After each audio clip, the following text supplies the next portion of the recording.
Good morning, everyone, and welcome to this online symposium, Realising the Right to a Healthy Environment in Australia, Prospects and Pitfalls. My name is Julia Dem. I'm a Senior Lecturer at La Trobe Law School, and together with my co-organisers, Christy Clark from the University of Canberra and Beth Goldblatt from University of Technology, Sydney, we're really delighted that you could join us today for what promises to be a timely and fascinating discussion. When speaking of environmental human rights, we have a hardened obligation to recognise that we're all working on and speaking from unceded Indigenous lands.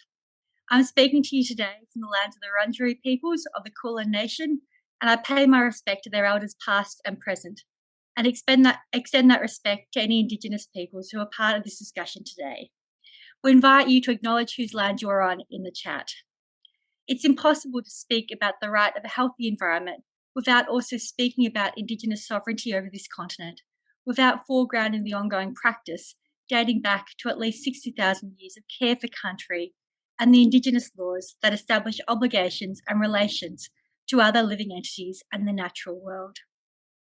The idea of this symposium was sparked after the landmark United Nations General Assembly in 28th of July this year recognised the right to a clean, healthy and sustainable environment, following a similar resolution by the United Nations Human Rights Council in October last year.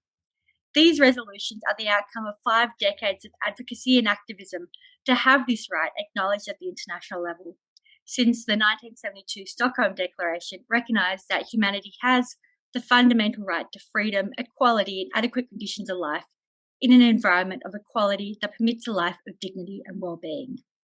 Over that period, we have seen the right to a healthy environment adopted domestically in countries around the world, as well as in regional instruments, so that now over 80% of countries, that is 156 out of 193 UN member states, recognise this right to a healthy environment, either through regional human rights treaties, national constitutions, or domestic legislation.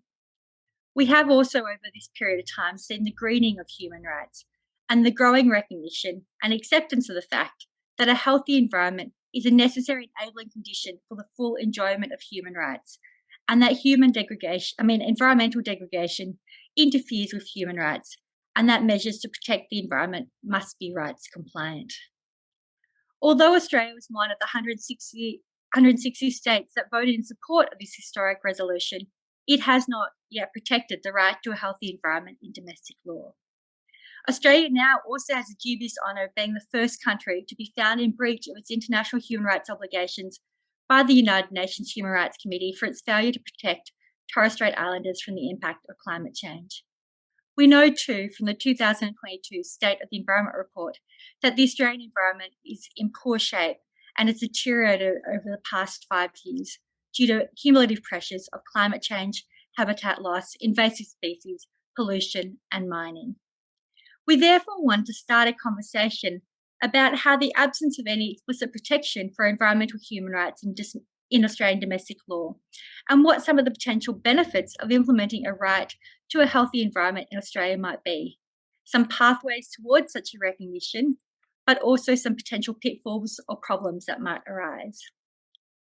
Given our federal system of government, there might be different issues and avenues for the domestic implementation for the right to a healthy environment in Australia at the Commonwealth, at the state or the territory level.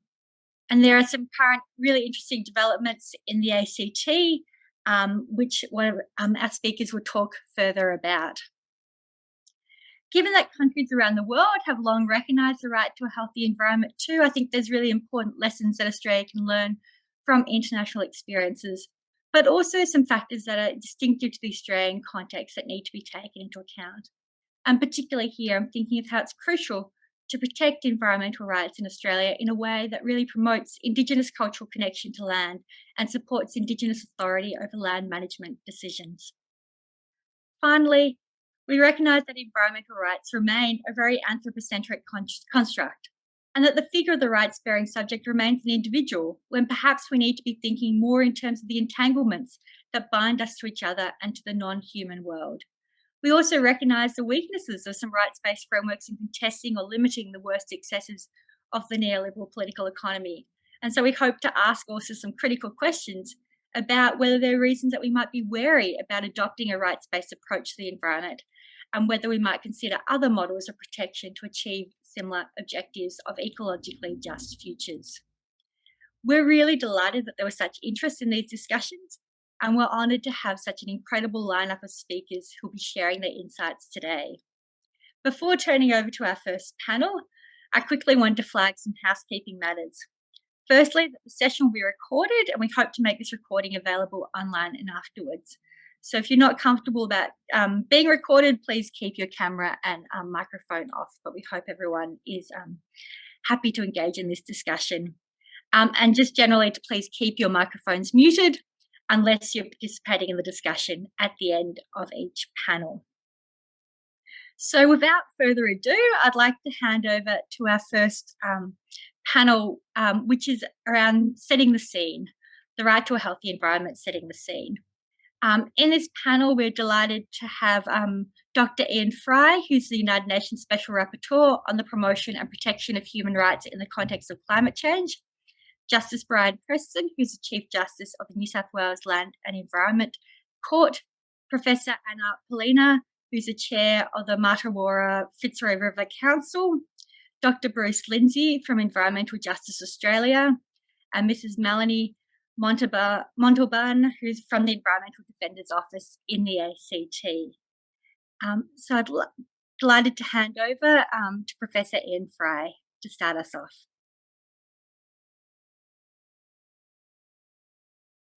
Thank you very much, and I'm coming from unceded Ngunnawal and Ngambri country, and I pay my respects to their elders.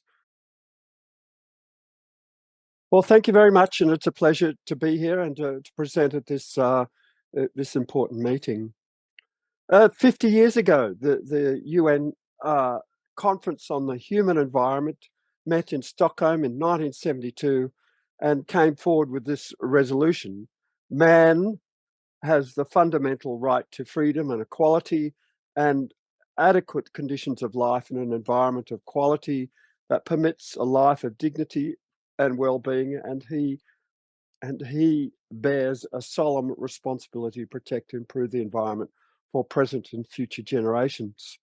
So this was quite groundbreaking sort of resolution, but nevertheless soft law in its application.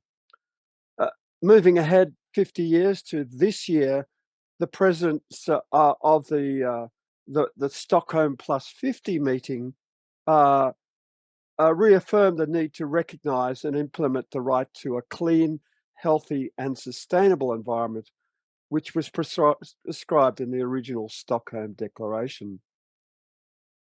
This was also echoed by the Stockholm Plus 50 Global Youth Policy paper, which calls on governments to recognise the right to a clean, healthy and sustainable environment in domestic legal systems by integrating it into national constitutions and legislation, and expeditiously vote in favour of recognition to this matter to the UN General Assembly, pursuant to the Human Rights Council Resolution 4813. So this is quite important that the youth are saying, we want this right, this responsibility to be incorporated into constitutions and legislation. So just looking briefly at the 4813, which was agreed in 2021, passed a resolution which recognises the right to a clean, healthy and sustainable environment as a human right that is important for the enjoyment of human rights. The Human Rights Council adopted the resolution by a vote of 43 in favour, none against, and 4 abstentions, which were China, India, Japan, and Russia. In the resolution, it also notes that the text of cites the efforts of at least 1,100 civil society, child, youth, and Indigenous peoples organisations who have been campaigning for global recognition and implementation and the protection of the right to clean, healthy, and sustainable environment. So this was a long campaign. It was over 8 years to get this resolution up. And, with strong support of civil society, youth, Indigenous peoples organisation. So it took some time, but it was certainly well worth the effort. In 2018, the Special Rapporteur on the issue of human rights obligations relating to the environment of safe, clean, healthy and sustainable environment, John Knox, Professor John Knox, he was the first rapporteur, presented 19 principles to go with this sort of concept of a safe, clean, healthy and sustainable environment. And it's well worth looking at these principles because they provide a good guidance for development of legislation. But there's one in particular I want to draw attention to, and that's Framework Principle 4, which says that states should provide a safe and an enabling environment in which individuals, groups, and organs of society that work on human rights on environment issues can operate free from threats, harassment, intimidation, and violence. And it's interesting to note that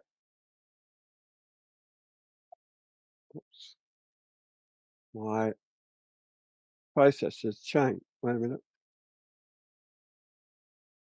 Dr. Fry, we weren't able to see your slides, so we've just got our assistant sharing them for you in the background. Is that okay? Oh, okay. All So right. if you just let her know, then she'll switch slides for you when you're ready. Oh, okay. All right. Thank you very much. Sorry. So the next slide, please.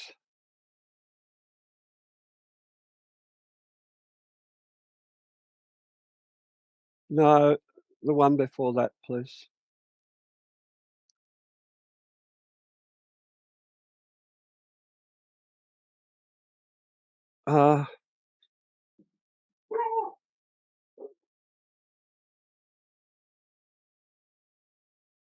The next slide, please.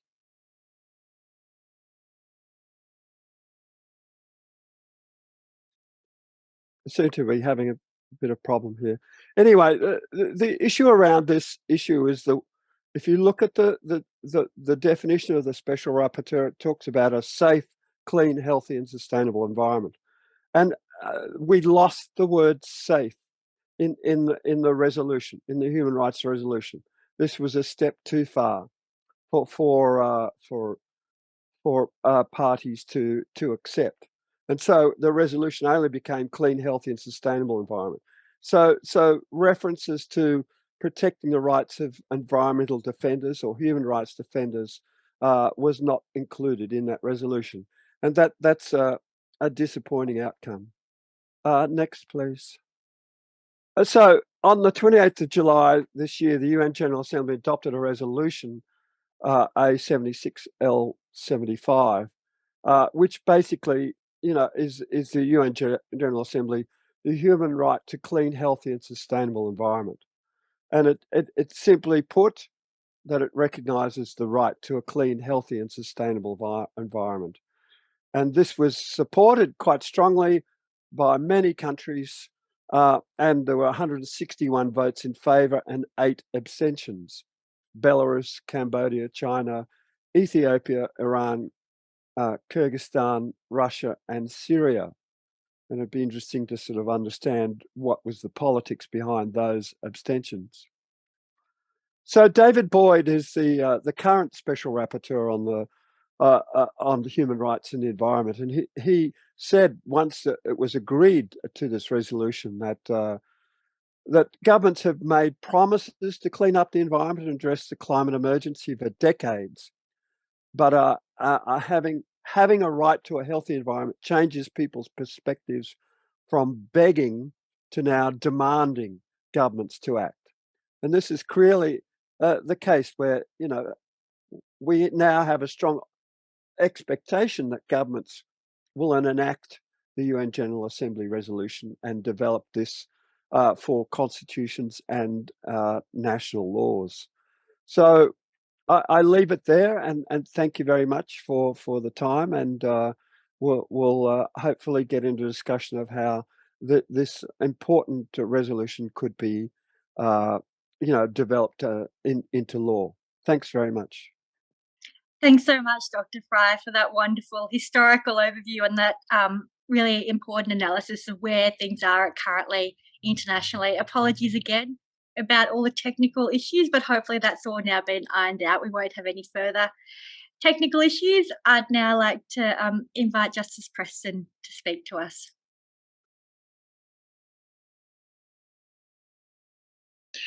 Thank you. So I'm going to talk about the prospects and pitfalls of climate litigation based on a right to a healthy environment in Australia. As Dr. Fry has just said, there has been an increasing recognition in the international community of climate change's impacts on human rights. So climate litigation is a forum through which a relationship between human rights and climate change is being developed. So in this presentation, I will look at, firstly, the pitfalls of human rights-based litigation in Australia, and then look to some prospects. There's some silver lining in the cloud.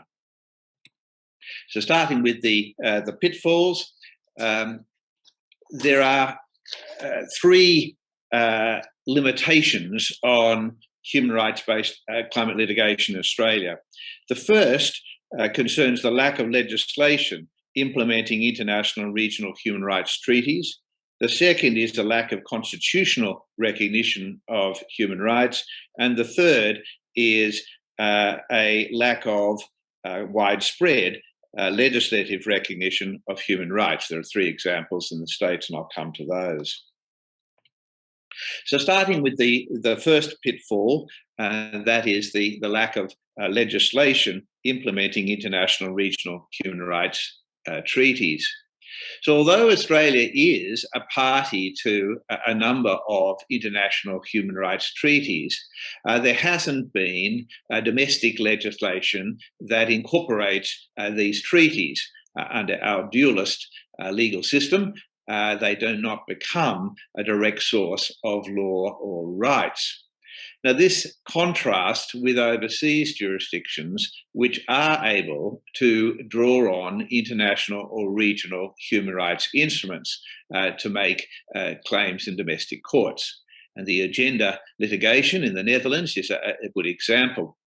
So just recapping, there the Agenda Foundation, as well as a number of 900 citizens, sued the Dutch government, claiming that the government's unambitious climate policy and mitigation action breached two legal sources. The first was the duty of care under the Dutch Civil Code, and the second was the obligations under the European Convention on Human Rights. Now, it went through the District Court in The Hague, to the Court of Appeal in The Hague, to the Supreme Court. And the Supreme Court upheld the decision of the Hague Court of Appeal, which found that Articles 2, which is the right to life, 8, the right to respect for private and family life of the European Convention on Human Rights, imposed a positive obligation on the state, the Netherlands, to take appropriate measures to prevent climate change, and made various orders. Now, in Australia, we haven't had such litigation because the various treaties haven't been incorporated. But what we have had is complaints to the UN Human Rights Committee by a group of Torres Strait Islanders. And just recently, on the 22nd of September, the Human Rights Committee handed down its decision. It found, well, firstly, what the claim was. So there was an allegation that the Australian government had violated the Torres Strait Islander people's rights under Article 6, which is the right to life, 17, the right to be free from arbitrary interference with privacy, family and home, and Article 27, the right to culture, under the International Covenant on Civil and Political Rights. Why? Well, because of the government's failure to address climate change. They said that the government had failed to implement adequate policies and targets to reduce the greenhouse gas emissions from Australia, and had failed to provide sufficient funding for coastal defence and resilience measures in the Torres Strait Islands, such as building seawalls. So the committee found in favour of the claimants, finding that Australia had violated firstly, their rights to culture, and secondly, rights to be free from arbitrary interference with privacy, family, and home. But the majority of the committee found that the government had not violated their right to life. So, in finding that the rights to culture and rights to be free from arbitrary interference were violated, the committee considered the claimants' close spiritual connection with their traditional lands and the dependence of their culture on the health of the surrounding ecosystems. So, although the majority of the committee held that there was currently no violation of the claimant's right to life, it did recognise that without robust national and international efforts, the effects of climate change may expose individuals to such a violation. Now, the minority issued some individual opinions, and they found that the claimant's right to life had already been violated. As to remedies, the committee asked Australia to adequately compensate the islanders for the harm they had suffered, to engage in meaningful consultations with their communities to assess their needs in the future, and to take measures to continue to secure the community's safe existence on their respective islands. So that was my first pitfall. The second is the lack of a human rights bill in Australia's constitution. So the Australian constitution, stemming from 1900, wasn't intended to be a mechanism of human rights protections, and it doesn't include a Bill of Rights. So the courts have implied some human rights, but they're quite limited. They include the right to implied freedom of political communication. So this means that there are restricted pathways for human rights-based climate litigation. Again, in contrast, overseas, cause of action based on constitutional law have been a fruitful area. I'll give two areas. One has concerned the reinterpretation of existing human rights, which are enshrined in constitutions, and the other is looking and exploring for new human rights directed towards climate protection. So dealing with the first, that is existing constitutional provisions, the example I'll give is one from Pakistan, the Laghari case, where the Lahore High Court held that the Pakistan government's inaction in implementing two climate adaptation policies. The first was the National Climate Change Policy, and the second was the Framework for Implementation of Climate Change Policy. That led to a breach of fundamental rights read with constitutional principles. So the court identified the breach of fundamental rights like the right to life and said that that includes the right to a healthy and clean environment, as well as a breach of the right to human dignity. They also then read that with constitutional principles of democracy, equality, social, economic and political justice, as well as international environmental principles. Now, looking to an emerging rights, then the case I want to refer to is the Juliana litigation, one of many litigation brought by Our Children's Trust in the United States. Now, this case seeks recognition of a right to a stable climate as an extension of existing rights under the US Constitution. Now, one of the rights they relied upon was under the Due Process Clause. Now, if we remember that bars the federal government from depriving a person of life, liberty or property without due process of law. And the plaintiffs argued that the US government had violated their due process rights by approving fossil fuel production, consumption and combustion, which evidently caused a change in the climate and climate change impacts. Now, there's been multiple interlocutory applications, including to dismiss the action, and ultimately that was successful. But before doing so, the US District Court Judge Anne Aiken had denied the motions to dismiss. And in doing so, she said that the right to a climate system capable of sustaining human life is fundamental to a free and ordered society, and that the plaintiffs had adequately alleged an infringement of this fundamental right. Now, as I said, that was ultimately overturned. My third pitfall is concerning a lack of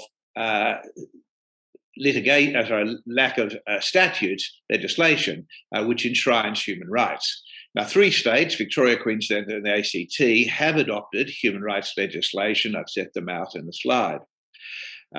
These pieces of legislation contain different human rights and different procedures for complaints and enforcements.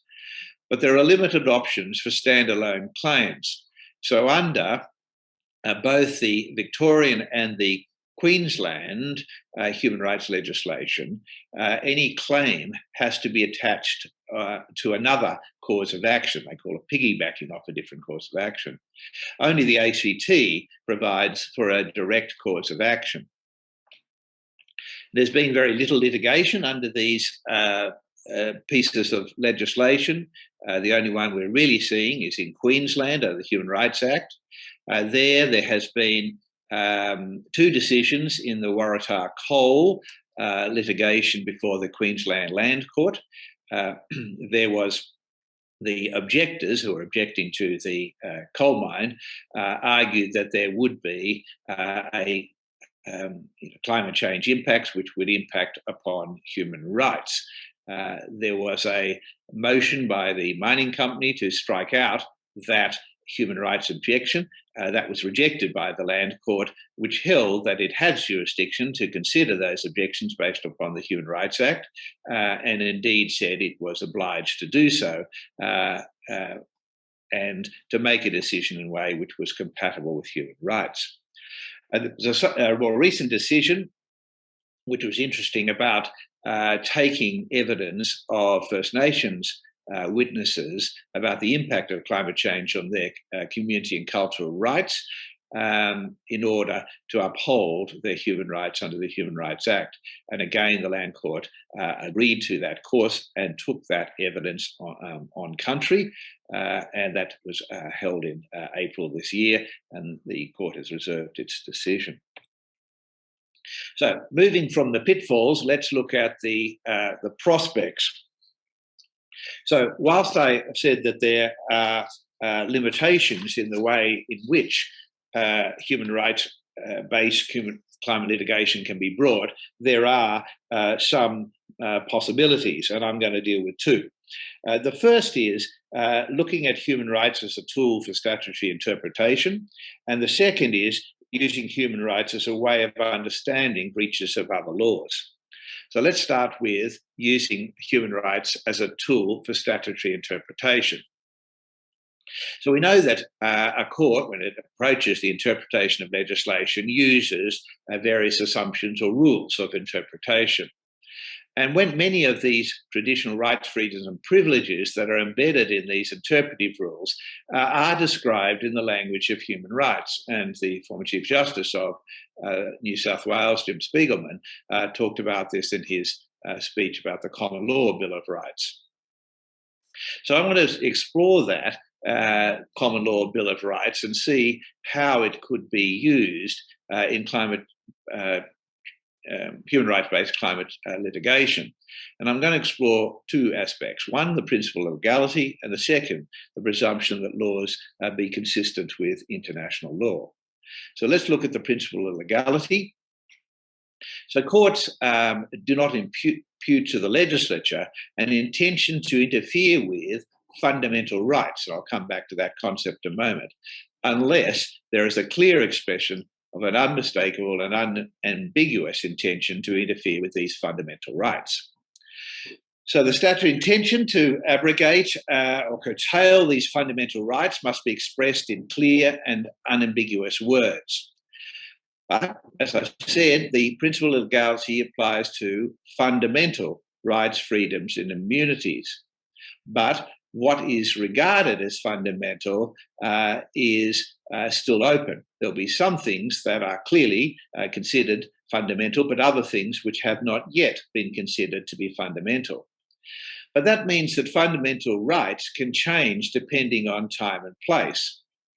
So that raises the question of whether climate change and its consequences for human rights could inform the identification of certain rights as fundamental, and what will be necessary to find that there has been an abrogation of these rights.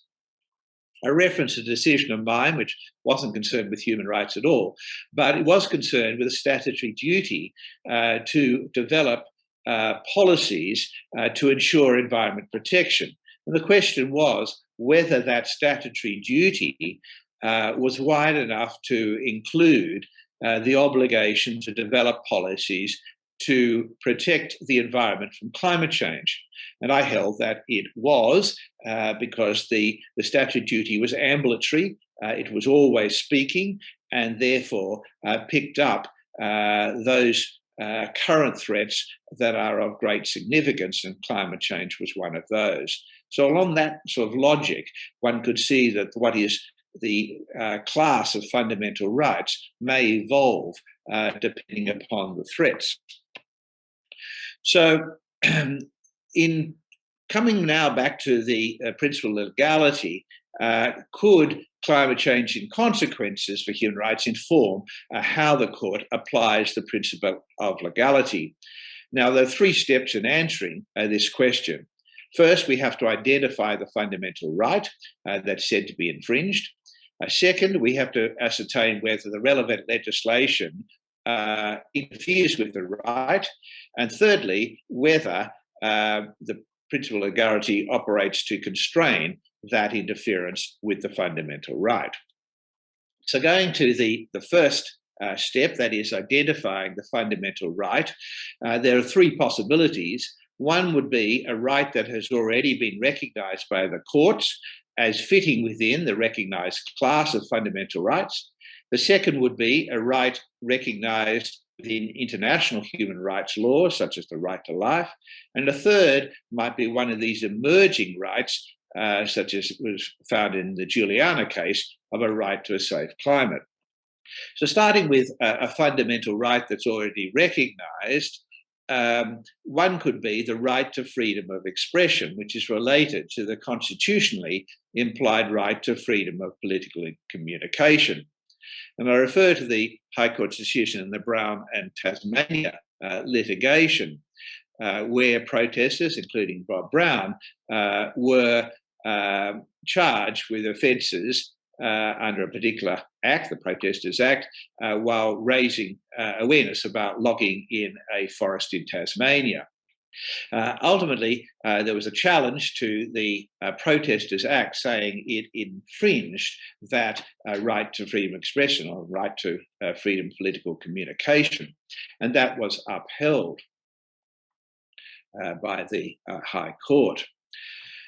The question becomes whether legislation which has created offences for protesters seeking to disrupt operations at a coal mine or certain facilities could also invoke this implied right to freedom of political communication. The next was to look at rights that have been recognised under international human rights, and I refer to the former Chief Justice of Australia, Robert French, lecture, where he says that one can visualise intersections between these fundamental rights and those which are in international conventions to which Australia is a party. And obviously the right to life has been understood as encompassing a right to a certain quality of environment. Supreme Court of India has many decisions to that effect. And the last category of fundamental right is this sort of new and emerging right that we saw in the Juliana case. That is a right to a stable climate. And it was held there that it fell within the concept of due process because it was fundamental to a free and ordered society. Now, the Australian system of representative responsible government and the rule of law could provide a basis for arguing that a safe climate might be able to be seen as so important to the rule of law and government systems that it falls within the class of fundamental rights protected by the principle of legality, applying that argument in the Juliana case. Right, once we find a fundamental right, the next step is to see whether the legislation interferes with the right, and if it does, the extent of the interference. If there's no interference, then we don't get past go. But if there is an interference, then it must be material, because the principle of legality won't be engaged if the interference with the fundamental right that is authorised by the legislation is slight. The third step is, once we find that there has been an interference, we have to ascertain whether the principle of legality will constrain that interference. And that involves examining whether the legislation, in fact, authorises that interference. Now, the language of the legislation must be clear. There must be an express intention directed to the fundamental right. And the clarity with which the intention to curtail or abrogate the fundamental right is correlative to the strength or fundamental nature of the right involved. My next way of using statutory interpretation is one of the presumption of consistency with international law. The High Court has held, and Tio's case is an example, that where a statute is ambiguous, the court should favour a construction which accords with Australia's obligation under the treaty or international convention to which Australia is a party. Justice Kirby gave a more robust interpretive principle that the legislation should be interpreted to be consistent with the principles of international law of human rights and fundamental freedoms. So my next prospect was using human rights to understand breaches of other laws. So even where there isn't human rights legislation and we're not using the principle of legality, there may still be an opportunity to use human rights as a discourse and a way of understanding a breach of other substantive laws. I refer to the agenda litigation at first instance in the Hague District Court. That court upheld the breach of the duty of care under the Dutch civil law. But in doing so, they had regard to human rights in order to determine both the content of the duty of care and whether it had been breached. In the Sharma litigation in the federal court, sorry, let's get that light going, there was a claimed duty of care. Now, whilst the first instance decision was overturned on appeal, the findings at first instance were not challenged on appeal. And those findings were as to the duty of care and the breach of the duty of care. And the first instance judge, Justice Brumberg, used concepts of the impacts of climate change on human rights to understand the duty of care and the breach. And so we can also use it in other respects. And I've referred here to my decision in the Gloucester Resources case. And whilst I didn't refer to human rights discourse, it could have been used to describe both the harms and the breaches of other laws. And I give an example, a number of examples here. So the harm to people's health and well-being that I found could have been described in the discourse of the right to health, or the impacts on people's culture could have been described in the discourse of cultural rights. And the social impact harms could have been described in the discourse of human rights obligations. And perhaps that if that reference to human rights discourse had been made, it would have aided the court's appreciation of the extent of the harms. So that brings me to my conclusion. I made 4 points. The impacts of climate change on human rights are increasingly being recognised. There are linkages between climate change and human rights, which are being made in the courtroom. Whilst there are limitations in human rights-based litigation in Australia, nevertheless, there are some prospects for human rights-based litigation in Australia, and they include using human rights as an interpretive tool and using human rights to inform other laws. Thank you. Many thanks, Justice Preston, for such a magnificent overview of international and domestic climate litigation and some of the prospects within Australian law for pushing these issues further. I quickly want to flag too that I'm not providing detailed biographies of all our speakers, just in the interest of time. I thought it's much more important to prioritise time for discussion, but you can access the biographies of all our speakers in the program, in the Google Doc, which I will put available in the chat for you now. And now I'd like to invite Professor Anne Poelina to please speak to us. Thank you.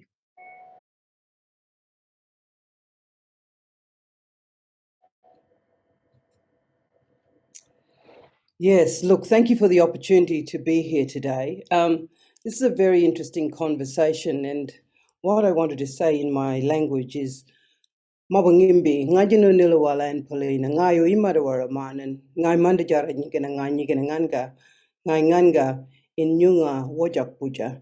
So in my language, I said, good morning, my name is Anne Poelina, and I'm speaking with you today from Perth on Nyunga Wajak Puja country.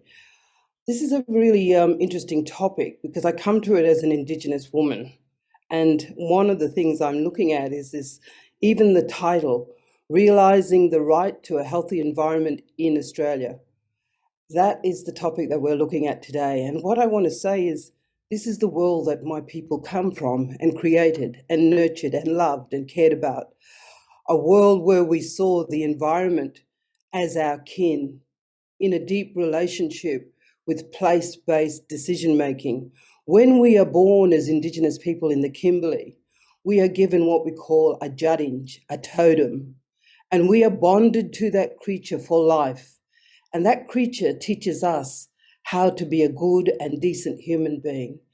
The work that I do is very much grounded in the fact that when I said this, Ngayu imadawara, I am a woman who belongs to the Fitzroy River, the Mudawarra in the Kimberley region of Western Australia.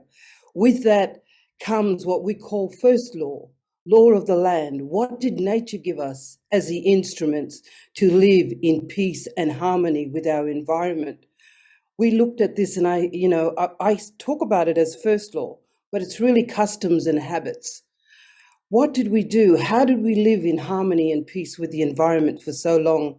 And so this jadinj that we are born into, this totem, teaches us an ethics of care, of love, of attention. And so it's very, very interesting that we're coming into a conversation where we're looking at this and we're saying we need a law to be able to defend the environment and protect our human rights. And one of the things that I live in a really crazy place called Western Australia. And a lot of the work that I'm doing is trying to look at and deconstruct lawful, awful laws. And it's a really interesting time because in Western Australia right now, who could have believed that we would create a law to destroy sacred sites?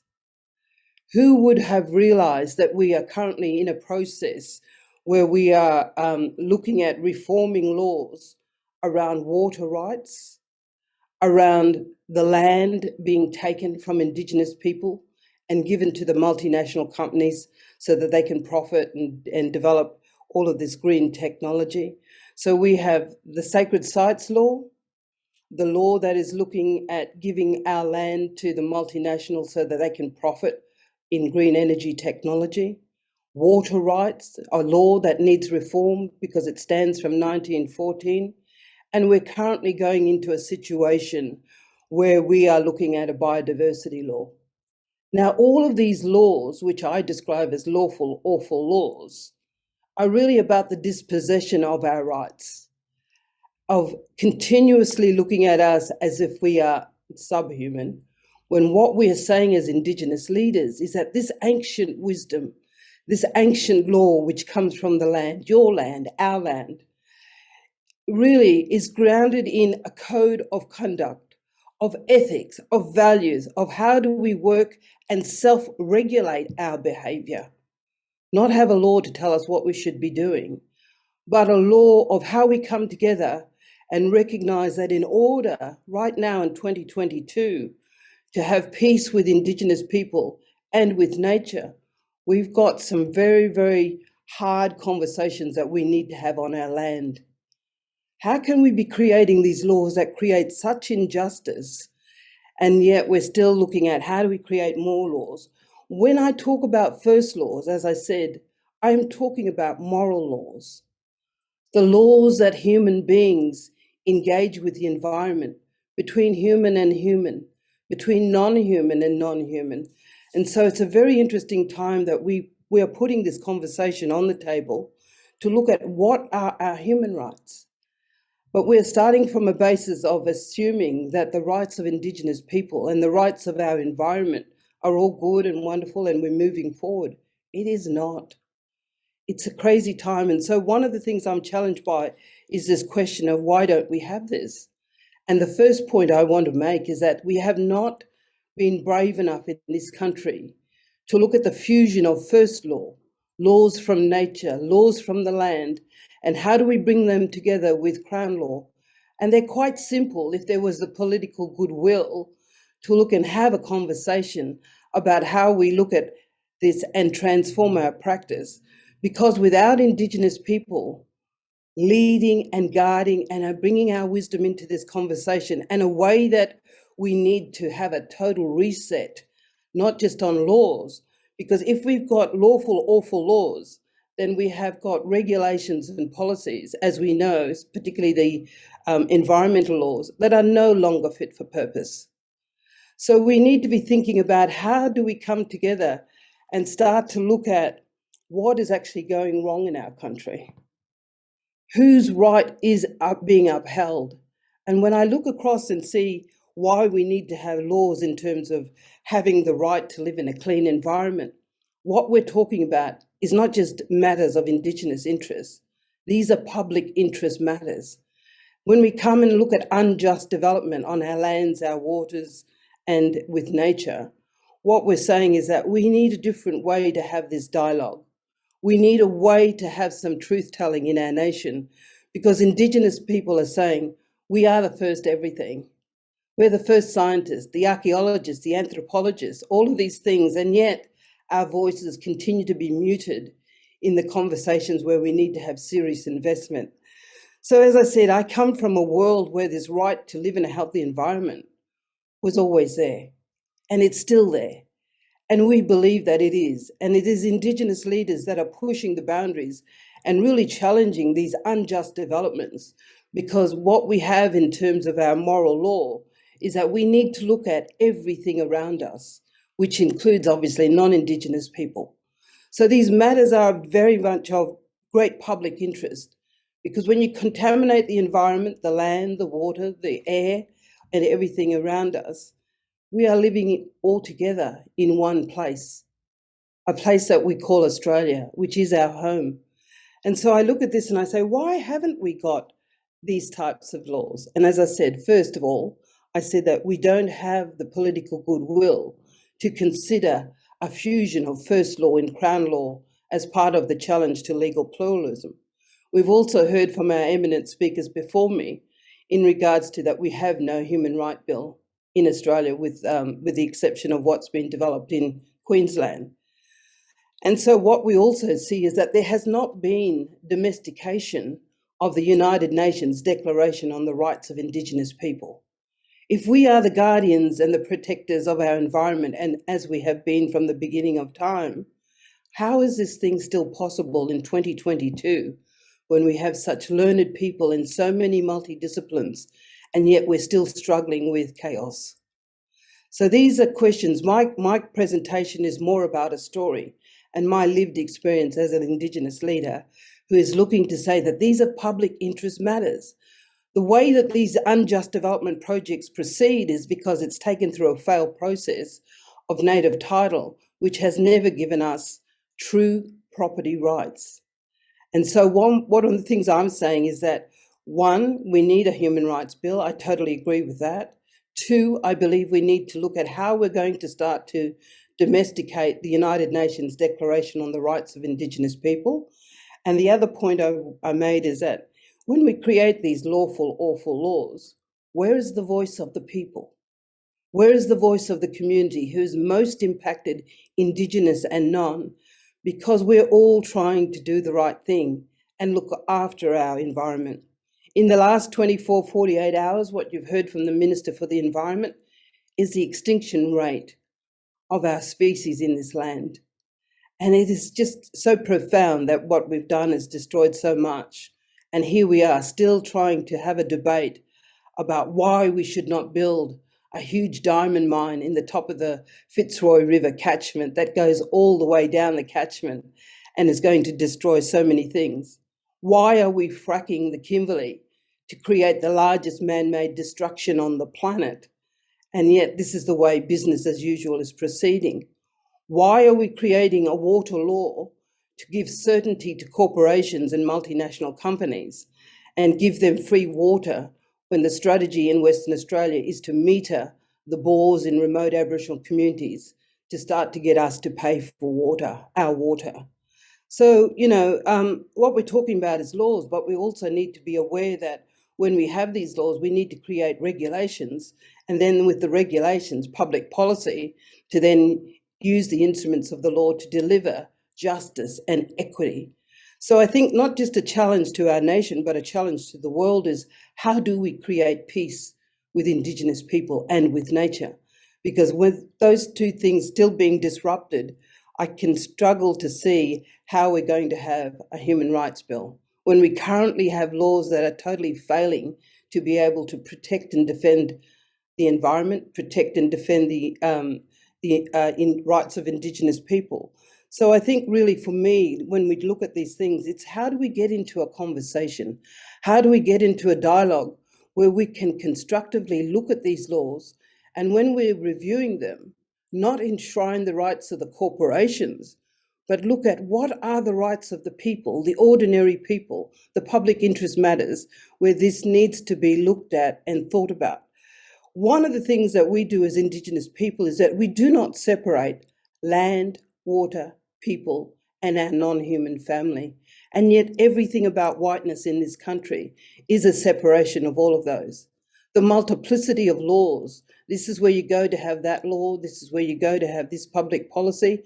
And I think it's time for us as a nation to really start to think about how do we start to create peace with Indigenous people? How do we start to have the conversations about unjust development? The laws are so structured that the structural violence and the systemic racism, not just pointed on Aboriginal people, but on the environment and on the people around us, is so tricky. At those projects that I talked to you about and shared with you, nobody in the main towns of Broome and Derby know these things are happening. And so what we have is a fast tracking of unjust laws because the process of consultation is an illusion. It's a figment of our imagination that we're out there talking to our communities, talking to the people, bringing the people with us. We call it wake up the snake. How do you wake up the consciousness of the people to bring the people with you? Because at the end of the day, as I said, this injustice is about public interest matters. This is about how we live in peace and harmony with our environment. So it's very, very important that we look at not just how do we get to the end point of having a law, but how do we create that in a dialogue that we understand that when we look at our country, there is actually a national policy from the Commonwealth called Natural Reserve Systems.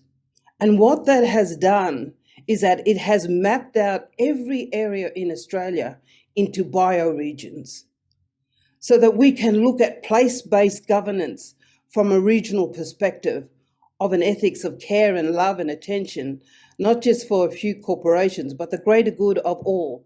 This is what Elinor Ostrom talked about. How do we look after the commons for the greater good of the commoner?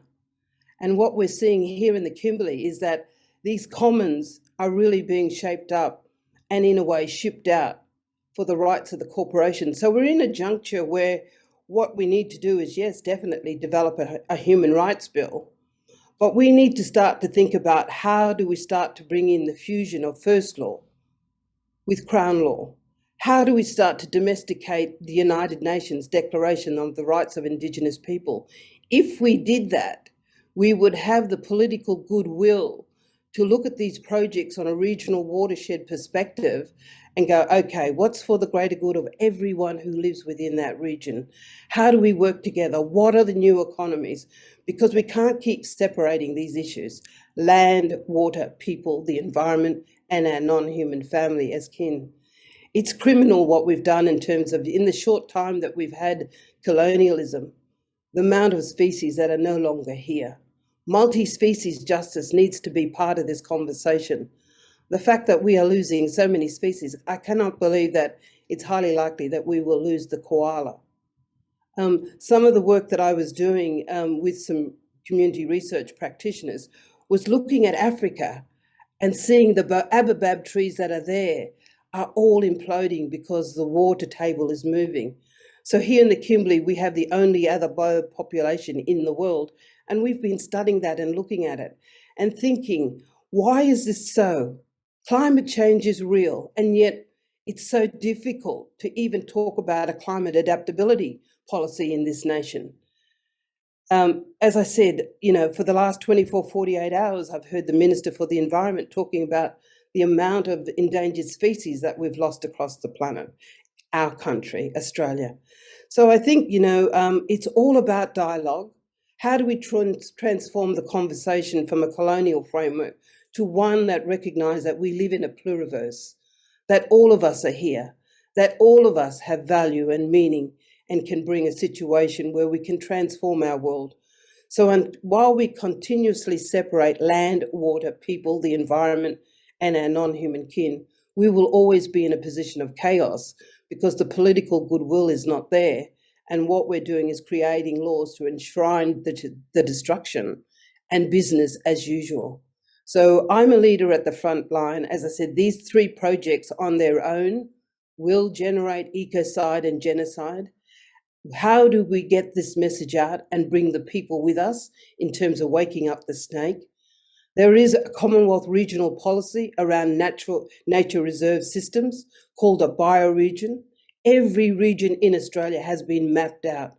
In the Kimberley, when I talk about the bioregion, I don't like the name, but I like the frame. It's called Dampier Lands. And so it takes in the whole of the catchment and also the coastal side, the sea, because not only does water run down, it runs sideways.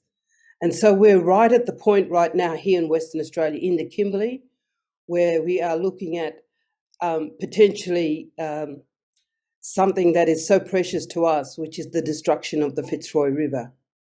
We are creating a law to give certainty to big business, conversations around water licenses potentially going from 10 years to 40 years, Aboriginal people being metered with their water to pay for water, yet the multinationals and the corporations can have free water because they're generating, guess what, profits. So I think for me, it's a bit of a conversation around how do we wake up the snake? How do we wake up the consciousness of all of us? How do we wake up the consciousness of all of the disciplines and have an opportunity to sit around the table from a bioregional perspective and say, as we did in the beginning of time, what is the regional law for that place? How do we come together in a dialogue where we can have informed consent decision-making, where we can have unity, where we can have cooperation, where we can bring in a multiple pluriverse of thinking, because what we are dealing with is complexity. And that is why we need collective wisdom. We need the lawyers, we need the scientists, we need the Indigenous leaders. We need to listen to the environment and hear what nature is telling us. The death rates and the extinction rates is unbelievable. So from that perspective, what I'm saying is that I totally agree. We do need a human rights bill, but I think there are some mechanisms there that we need to get right and do right now. We need to look at our country from a bioregional perspective, from a total watershed perspective, and stop breaking everything up into little parts. We need to ensure that the voice of Indigenous leaders who are at the front line of unjust development are amplified and not crucified. And so I think, this conversation it is about law, it is about regulation, it is about good public policy. But at the end of the day, how do we, all of us sitting on this panel today, come together in a dialogue that pushes the boundary and says, it's the people that matter, Indigenous and not. And one of the things that gives me great hope was the last census that said that 60% of our population now in Australia are multicultural. So we work in what we call a circle of time, We do not see time in a linear way. And so in the circle of time, I believe that because we are infusing our nation with a pluriverse of different thinking and cultures, that there will come a time in this nation where we can bring in this collective wisdom, think about a pluriverse within our own nation, and how do we start to create peace with nature and with Indigenous people. One of the things I've been pushing the boundaries in regards to legal pluralism is the work that I've been doing with Christy. I heard the story from New Zealand about the Wanganui, the Whanganui, and I was so excited that that river had got personhood. And I went back and I said to my elders when I sat on the riverbank, do you realize that there's a river in New Zealand that the law has recognized and given it personhood? And my elders looked at me as if I was from another planet. And they said to me, when I spoke of our river and our ancestral river, they said to me, not a human being? The river is not a human being. And so some of the work that we are pushing the boundaries on is around ancestral personhood, the right to recognize that these sacred places, the river, the mountain, the trees, all of these things must have standing and merit because they are part of our world. So everything is about relationship.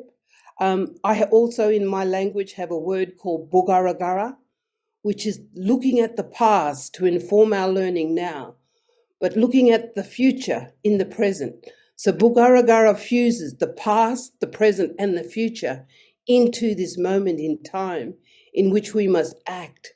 And we must act with brave conversations that we are having today. We must create the dialogue. We must bring in the different types of science and law and Indigenous wisdom to be able to right-size not just the planet, but our nation, Australia.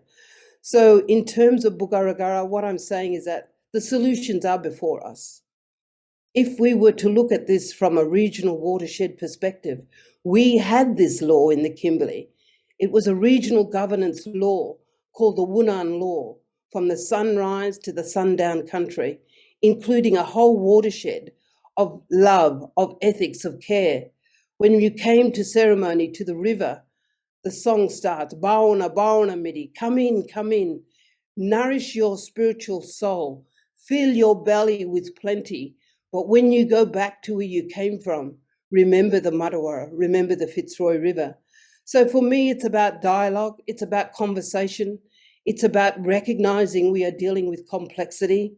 It is recognizing that we need to have all of us at the table thinking about how do we make the best plans forward in terms of that case that came before Minister Ley, where young people stood to defend this nation and was told that ministers didn't have a fiduciary duty to do the right thing. So what my plea is not just of mine, but of my river and the other Indigenous leaders that stand with me, is that we think it's time that we need to domesticate the United Nations Declaration on the Rights of Indigenous People. If we did that, and we gave Indigenous people true property right and the opportunity to once again invigor that custodial ethics of care, I'm sure we could solve together many of the solutions and the problems that we come together on today. So from that perspective, what I'm saying is that I think there's needs for more of these conversations. I think it's not just having these conversations, but communicating this dialogue out. It's not just about dialogue, it's about transformation. How do we unpack those lawful, awful laws? How do we ensure that Indigenous people have a property right to move from a life of abject poverty to a life of plenty? For us, it's not about money. It's about the reciprocal economy and the ethics of care and love that we have for each of you, because these are public interest matters. Galio Mabu, thank you. Thank you so much, Professor Poelina, for those really vital, powerful and important words. Sorry. And thank you. We're so thrilled that you were able to be part of the conversation here today. I'd now like to invite Dr. Bruce Lindsay, who's a senior lawyer at Environmental Justice Australia, to give his presentation. Thanks, Bruce.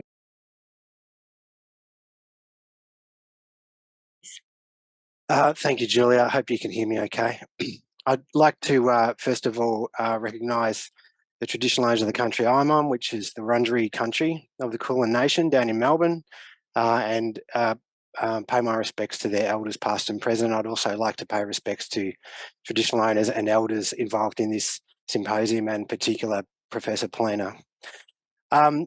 So my comments that I was going to make today, I guess, kind of go to the sobering context in a manner that Professor Plena has, but in a quite different context.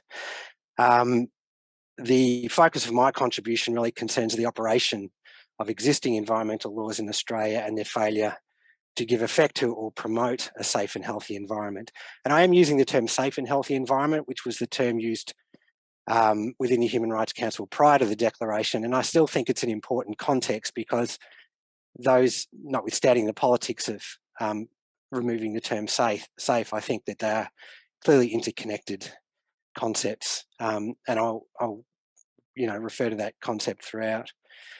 So the starting points for my contribution are really twofold. So, and again, this is a lot of context setting, and to go with the theme of this panel, which is about scene setting.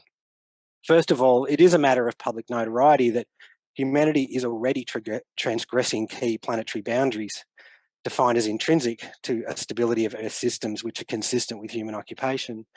The discourse of safe and healthy environments is neatly aligned with the discourse through work principally of scientists at the Stockholm Resilience Centre, for instance. And in a landmark 2009 paper published by Rockstrom and his colleagues, they associated the biogeophysical limits of 9 planetary boundaries with a safe operating space for humanity. These limits include anthropogenic pressures ranging from climate change to biodiversity, loss to pollution to freshwater extraction. Transgression risks significant degradation of natural systems, including risks of nonlinear or catastrophic change, or as we often refer to them, tipping points. The 3 circumstances of transgression of those boundaries that Rockstrom and his colleagues identified in 2009, being climate change, nitrogen cycle interference and biodiversity loss, have actually risen to 6 of 9 thematic boundaries by 2021. And that includes things like plastics pollution, has transgressed those boundaries now. So this science evidencing transgression of planetary boundaries and humanity's safe operating space is reflected also in, for instance, worrying state of the environment reports in Australia, as well as, of course, volumes of scientific literature. Containment and retreat of anthropogenic pressures below threshold values for all planetary boundaries can or should be the focus of any right to a safe and healthy environment. And as an aside, and given this context, it strikes me that any such right should, in legal form, emphasise a collective right, given its object, the safe and healthy environment, is typically a common or public good. And as Chief Justice Preston referred, those qualities have played a prominent role, for example, in the recent Torres Strait Islander opinion of the Human Rights Committee, albeit on the basis of established civil rights. This then goes to my second starting point, which is my experience, engaging in these matters around safe and healthy environments has mainly occurred through public interest environmental law. And this field of legal practice is primarily concerned with the protection of environmental public goods or commons, as Professor Plena has just referred to them also. And they include things like the atmosphere, biological diversity and water systems, as well as social or collective human values, including cultural ones, that are dependent on those commons. And our clients and collaborators here include community and environment groups, NGOs and traditional owners open to using environmental laws to achieve these ends. EJA, my firm, aims to use existing laws to strive for safe and healthy environments, as well as reform or redesign of laws in order that they better match that ambit. Now, it's no secret that current environmental laws are problematic in terms of their capacity and likelihood to promote safe and healthy environments. This proposition was emphatically put in the 2020 Samuels Review into the EPBC Act, our main national environmental law, which found, among other things, quote, "The EPBC Act is ineffective. It does not enable the Commonwealth to effectively protect environmental matters that are important for the nation, it is not fit to address current or future environmental challenges. And this finding correlates to evidence, of course, of Australia's declining environmental performance. Other laws, other environmental laws, for instance, such as down here, Victoria's Flora and Fauna Guarantee Act, have confronted like criticisms in the past. Now, I would venture to say that while far from ideal, key shortcomings in the capacity of Australian environmental laws to drive safe and healthy environments lie as much, if not more, in the implementation of those laws as in their legislative drafting or their policy integrity. That is to say, any attempt to grapple with legal devices to give effect to a safe and healthy environment, including the human rights model, must contend with environmental administration and institutions. It's a tried observation that Australia's approach to environmental management is largely absent positive rights, including human rights or rights vested directly in natural objects, and we've kind of heard those points made already. The prevailing model is based on often elaborate statutory duties intended to protect the environment, permit or enable environmental harms, and establish schemes such as plans for detailed regulation of these tensions. Legally enforceable rights attending statutory duties may be exercisable to protect the environment, such as seeking remedy or relief against breaches of those duties. Environmental duties in Australia may be, on occasion, innovative, powerful, or broad-reaching, but their implementation is typically problematic. And I want to give 3 examples in my brief contribution. First of all, the EPBC Act itself, so the Environment Protection and Biodiversity Conservation Act. For all the criticisms it has attracted, the EPBC Act contains impressive objects, such as the promotion of ecologically sustainable development within the ambit of nationally significant matters, not least reflecting incorporation of international environmental obligations into Australian law. And within those terms, there is a detailed regulatory architecture. As to biodiversity and wetland conservation, for instance, which includes adoption into Australian law of the Ramsar Convention, for instance, and biodiversity convention provisions, on its face, the EPBC Act contributes to the promotion of healthy environments. As to safe environments, it establishes protections from nuclear actions, for instance. Now, true, it is the issue of a safe climate is glaringly absent. My colleagues here at EJA have recently launched a major legal campaign based on extensive official environmental documentation that climate considerations are nonetheless integral to regulatory decision-making under the EPBC Act. And that obviously has got a long way yet to run. And now, whatever the virtues and limitations of the EPBC Act and in contributing to a safe and healthy environment, we are confronted by wide-scale disregard for it in implementation and enforcement. Now, for example, in 2019, the Australian National Audit Office essentially found the Federal Environment Department had no effective administration of the Act.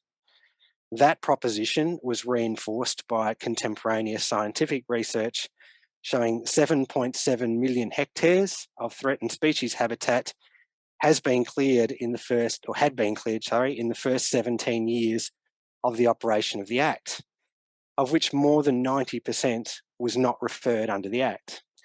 As an aside here, we are doing, for instance, work in the Northern Territory where that problem is palpable and widespread. Overwhelmingly, when referrals under the EPBC Act do occur, clearing is conditionally approved. Or those kind of harms are conditionally approved. The problem of compliance and enforcement has also been the subject of recurrent criticisms of absent or under enforcement of the Act, the Samuels Review being the most recent example. The long documented saga of poor, then collapsing administration of the EPBC Act is one of the more glaring examples of what I would refer to as a crisis in the environmental rule of law. It is not, in my view, the most spectacular. Surely that prize goes to implementation of the Commonwealth Water Act.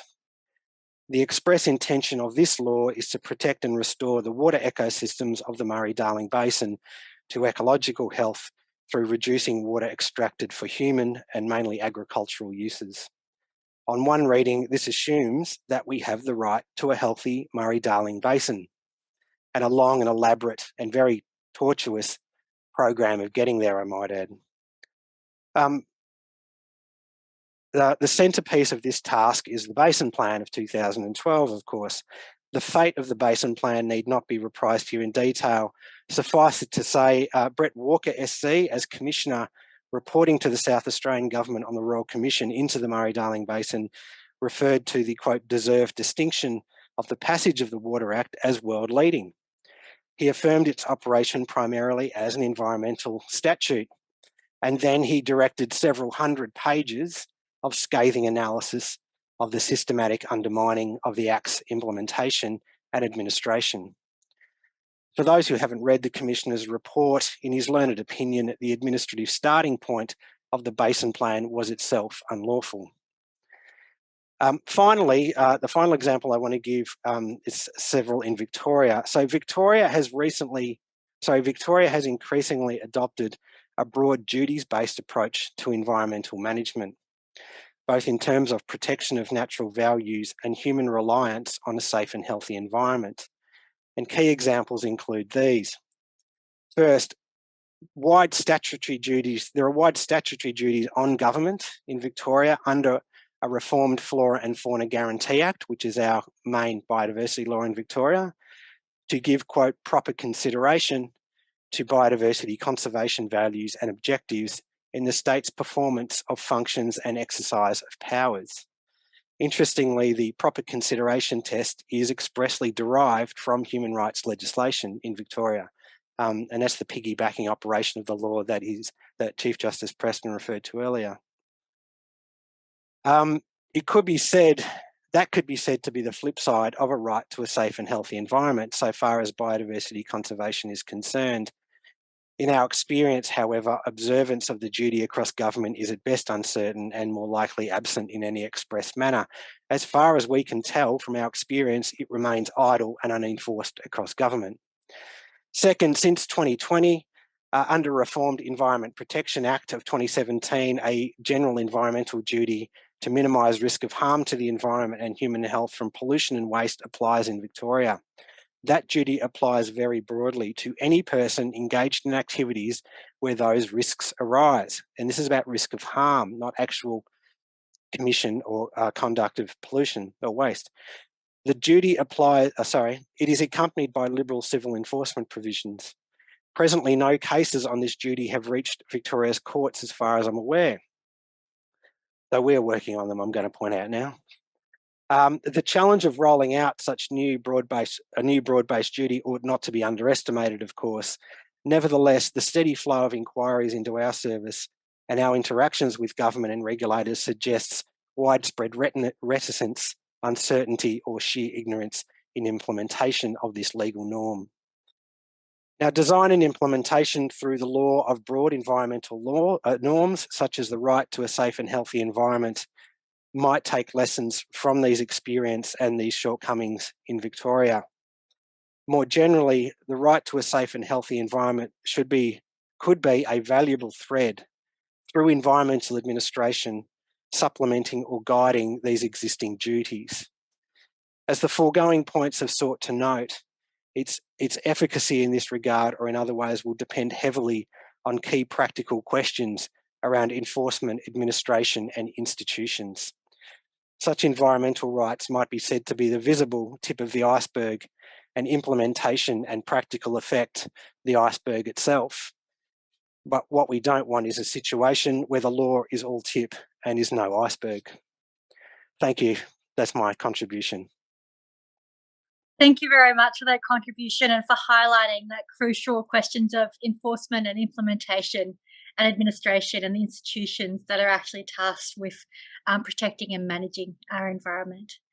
I'd like to now hand over to Melody Montalban, who's the managing lawyer at the Environmental Defenders Office in the ACT, who'll be talking to us about implementation pathways and challenges at the Commonwealth, state and territory level. Thank you, Mel.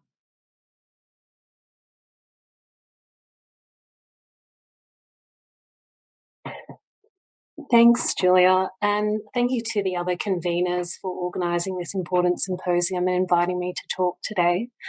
I have a presentation which I emailed to you, but I also could share my screen if I was given authority to.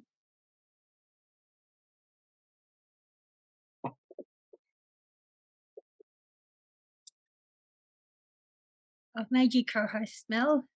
Okay, hold on.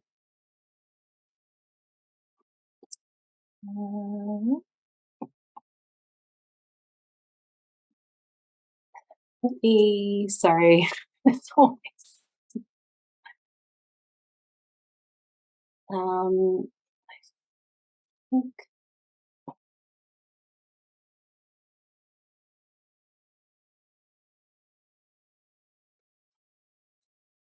Okay. Can you just see just a slide without my notes? Yes, we can. It's a beautiful picture. Great. Thank you. Okay, great. Okay, so I'd just like to begin by acknowledging the traditional custodians of the land on which I present from today, the Ngunnawal and Ngambri people, and pay my respects to the elders past, present and emerging, and thank them for caring for country since time immemorial. I extend that respect to any First Nations people attending the symposium today, including Dr. Anne Poelina. I acknowledge sovereignty was never ceded, acknowledging the continuing impacts of colonisation in so-called Australia. I acknowledge that I work in a Western settler colonial legal framework and that first laws existed before colonisation and continue to exist. And I thank Anne for beautifully explaining what first laws are. I make a commitment every day to try and decolonise my mind and heart. So my topic today is implementation pathways and challenges at the Commonwealth, state and territory level. I should say that was my original topic, but since providing that topic, it has expanded to also touch on international and regional pathways. The current Special Rapporteur on Human Rights and the Environment, Dr. David Boyd, has said that implementation of the right to a healthy environment should really begin with legal recognition. So in my presentation today, when I discuss implementation pathways, what I mean is implementation through legal recognition. So this is an outline of my presentation, and what I seek to do is really work backwards and start off with all the options I considered when drafting my recent report on the right to a healthy environment in Australia and deciding what we would ultimately recommend in our report. So I've listed them there, and I'll go through each with you. And then the second part of the presentation is really going through the recommendations that we did decide on.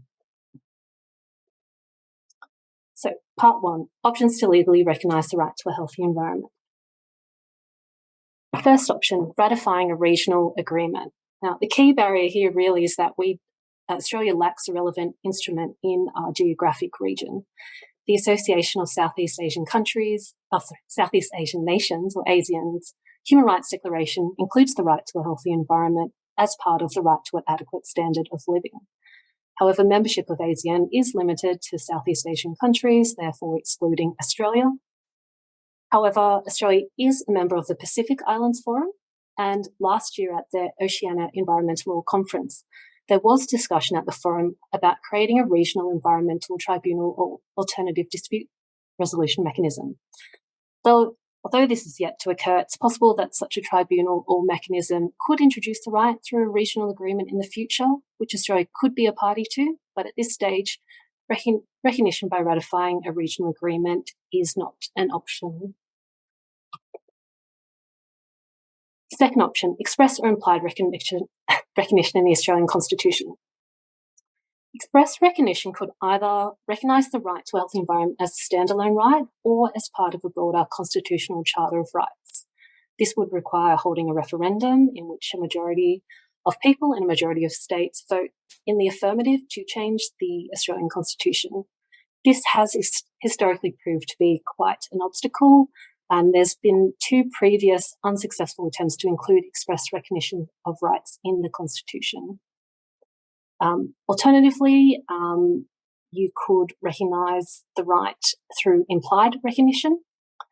A limited number of rights have been implied into the text and structure of the Constitution by the High Court, but overall, due to Australia's unique constitutional history and conservative culture of our High Court, inclusion of human rights in the Constitution, either through implied or express recognition, appears unlikely. Although I'm not a constitutional law expert, and I note we have a presentation later today about an argument for an implied constitutional right to a healthy environment, which I'm very excited to hear and would happily be proven wrong. Third option would be having duties in environmental legislation, which Bruce has just discussed. So in 2017, the Australian Panel of Experts on Environmental Law, or APEL, recommended in their Democracy and the Environment paper, which I understand Bruce was an author, recommend that the next generation of environmental laws be underpinned by a general, broad, rights-based framework that includes recognition of the right to a healthy environment, preferably in human rights legislation or federal environmental laws in the alternative. Putting aside human rights legislation, which is what we ultimately went for in our report, thinking about duties in environmental legislation, the main problem here is something that Anne discussed in her presentation about awful lawful laws, and this problem with environmental law as only providing partial protection for various components of the environment, so separating these components, such as water, biodiversity, climate, and heritage, unlike the right to a healthy environment, which protects all components as part of one whole. In our independent EPA report, which EDO released earlier this year, we did recommend EPA should have a duty to act consistently with the right to a healthy environment. However, our more recent report goes further and calls for recognition of the standalone human rights more broadly, which would cut across all areas of law and not be limited to environmental legislation. Although we do have a fallback recommendation of including duties in federal environmental legislation. A fourth option is amending state and territory constitutions to recognise the right to a healthy environment. So in Australia, each state has its own constitution, while territories have constituting legislation. In contrast to the federal constitution, state and territory constitutions are relatively easy to amend, and as a result have been frequently amended. In the United States, state constitutions frequently include bills of rights in addition to the federal Bill of Rights. And so inclusion of the right to a healthy environment could occur in this form as supplementary to federal recognition if that ever occurred, or on its own. However, prospects of including rights in Australian state and territory constitutions also seems remote due to the lack of a culture of constitutional human rights protection. Another option is through the development of jurisprudence and the implication of the right to a healthy environment into pre-existing legislation and rights. Justice Preston gave a great presentation that touched upon a few of the points I was going to make, but much more eloquently, and I don't have enough time. So I'll just say the main challenge here of this pathway is that it requires running novel litigation that's risky for plaintiffs. And I guess our report really wanted to focus on law reform options as well. So, having gone through all those different implementation pathways and deciding against them or that they wouldn't be the focus of our report, what are we left with? So these are the recommendations that are set out in our report on the right to a healthy environment in Australia. So recommendation 1, noting Australia is unable to ratify any regional human rights treaty, support should otherwise start at the international level, including by supporting any international treaty mechanism that includes the right. This could include, for example, ratifying an additional protocol to the International Covenant on Civil and Political Rights or the International Covenant on Economic, Social and Cultural Rights, or other environmental or human rights treaties that explicitly recognise the right to a healthy environment, like, for example, the current draft Global Pact for the Environment.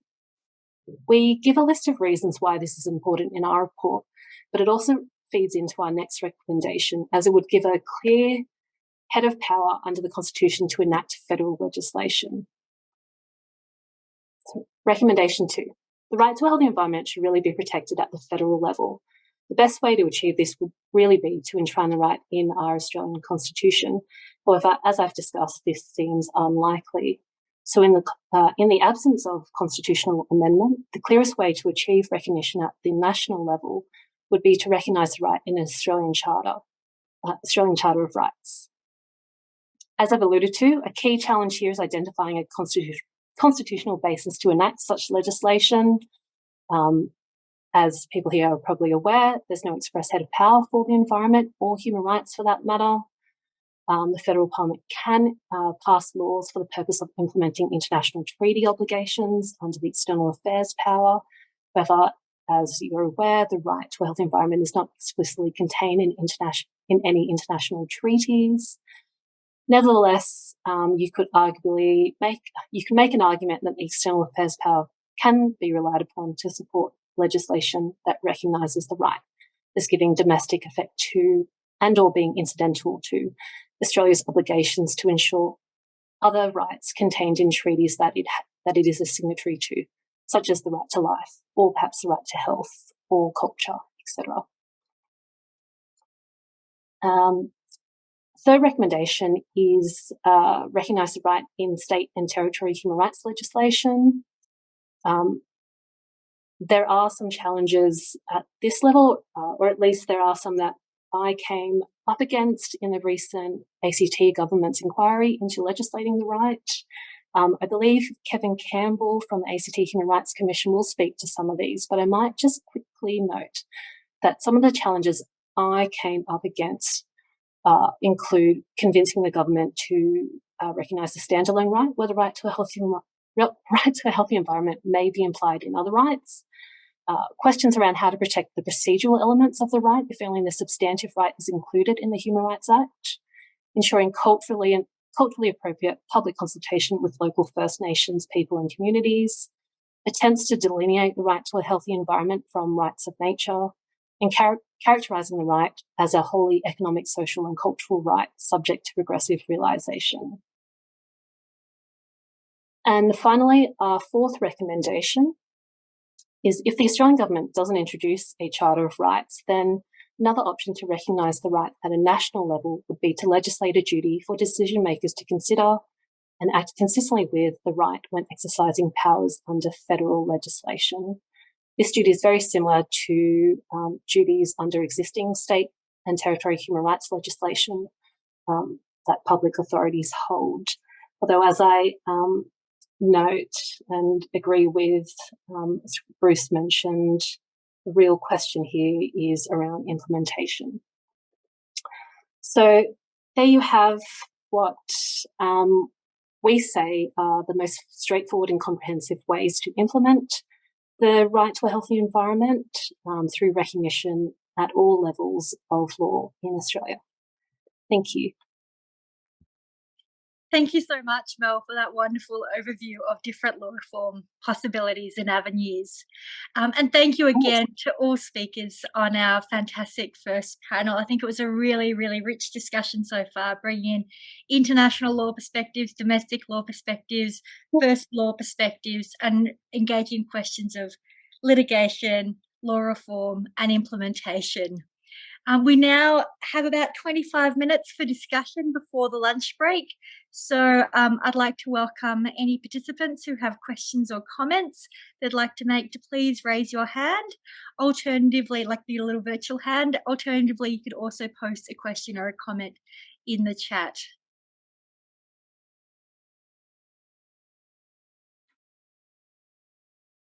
Until we start to gather some questions, I'd also invite any of the panelists, if you want to respond to one another, to please do so.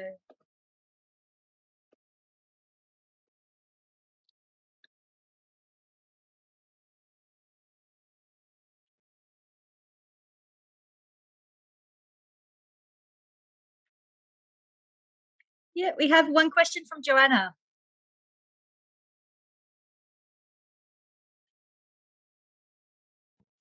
Hi, thank you very much to all of the speakers. That was a really enriching panel to listen to, and I actually have a few questions, but I thought I might just start with one that I thought I could put, if I may, to both Justice Preston and to Mr. Campbell, because I think it relates to both of their presentations. So in each of your presentations, you talked about the state and territory existing human rights acts and the way in which they enable, in particular, the ACT and the Victorian Human Rights Act, the piggybacking concept of bringing in some rights considerations in an existing, when there's an existing claim that can be brought.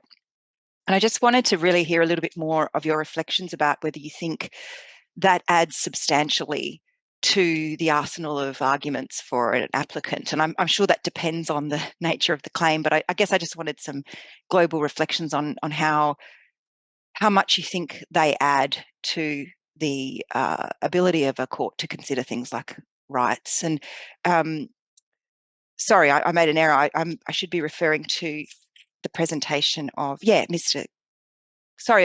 Lindsay, sorry. Sorry, Bruce, the name that was up when I was writing notes on your presentation was mistaken. You talked about the Victorian broad-based duties that have come in, and you've also mentioned that you'll be exploring litigation possibilities around those. It definitely came to mind. I was curious with my question how that might link to that area of litigation you're thinking about. Thank you.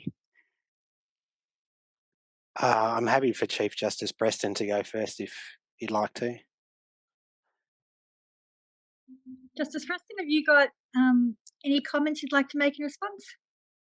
I think probably Dr. Lindsay's better able to say it at the coalface.